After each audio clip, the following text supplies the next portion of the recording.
मैं भारत को भारतीयता की मान्यता के आधार पर फिर से खड़ा करना चाहता हूं, उस काम में लगा और एक परिवर्तन करना चाहते हैं हम इस देश की न्याय व्यवस्था में।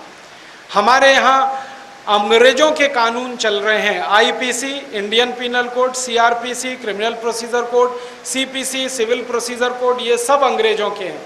इनके आधार पर न्याय नहीं मिल सकता, क्योंकि ये अन्याय करने के लिए बनाए गए थे सारे कानून। ये कानून ऐसे गोल गोल जलेबी की तरह से हैं जिनको आप कभी पढ़कर समझ ही नहीं सकते। न्याय कहां मिलेगा? और कारण इसका यही है कि इन कानूनों का इंटरप्रिटेशन करने के लिए बड़े बड़े वकील लगते हैं अदालत में। मैं वादी और दूसरा प्रतिवादी, हमको वकील की जरूरत क्यों होनी चाहिए? मैं सीधे मेरी बात कहूं अदालत में, प्रतिवादी अपनी बात कहे, फैसला आना चाहिए। लेकिन ये कानून जो गोल गोल जलेबी की तरह से बनाए गए हैं, इनके घन चक्कर में वकील लगते हैं हमको। और वकील अपने स्वार्थ सिद्धि में लगे रहते हैं।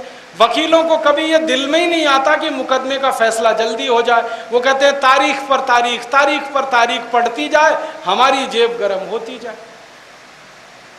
अन्याय है ये, न्याय नहीं।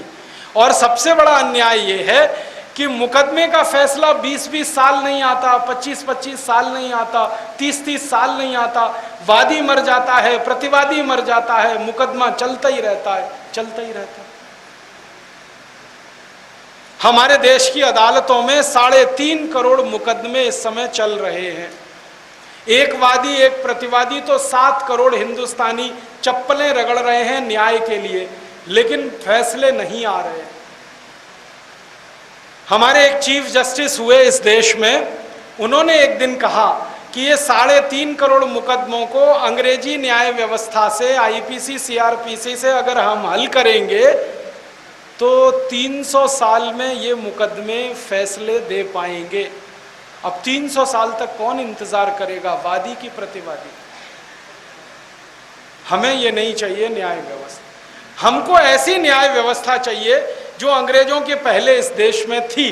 मैं आपको एक उदाहरण देता हूं। एक राजा था इस देश में, उसका नाम था चंद्रगुप्त विक्रमादित्य। बड़ा न्यायप्रिय राजा था। उसकी अदालत में एक मुकदमा आया। 2 माताएं थी, एक बेटा था। एक माँ कहती थी बेटा मेरा, दूसरी माँ कहती थी बेटा मेरा। दोनों लड़ रही थी। राजा के सामने मुकदमा था कि बताओ असली माँ कौन है। तो राजा ने कहा तलवार ले आओ, बच्चे को आधा आधा काट दो, आधा एक माँ को दे दो, आधा दूसरी माँ को दे दो। तो तलवार आ गई। बच्चे को काटने के लिए जैसे ही तलवार उठाई राजा ने, असली माँ चिल्लाने लगी, नहीं नहीं बच्चे को काटो मत, पूरा का पूरा दूसरी माँ को दे दो, जिंदा तो रहेगा। राजा समझ गया असली माँ यही है जो बच्चे को कटता हुआ नहीं देख सकती। राजा ने क्या किया, नकली माँ से बच्चा छीना, असली माँ को दे दिया। मुकदमे का फैसला 2 मिनट में हो गया। ये था भारतीय न्याय। अब मैं आपको कहता हूं, इसी मुकदमे को लेकर आप आईपीसी में आ जाइए, हमारी अदालत में, सीआरपीसी में आ जाइए, इंडियन एविडेंस एक्ट में आ जाइए। मैं चैलेंज देता हूं, 50 साल मुकदमा चलेगा, दोनों माताएं बूढ़ी होके मर जाएंगी, बच्चा भी जवान होके बूढ़ा हो जाएगा, फैसला कभी नहीं आएगा। ये अंग्रेजी न्याय व्यवस्था हमको नहीं चाहिए।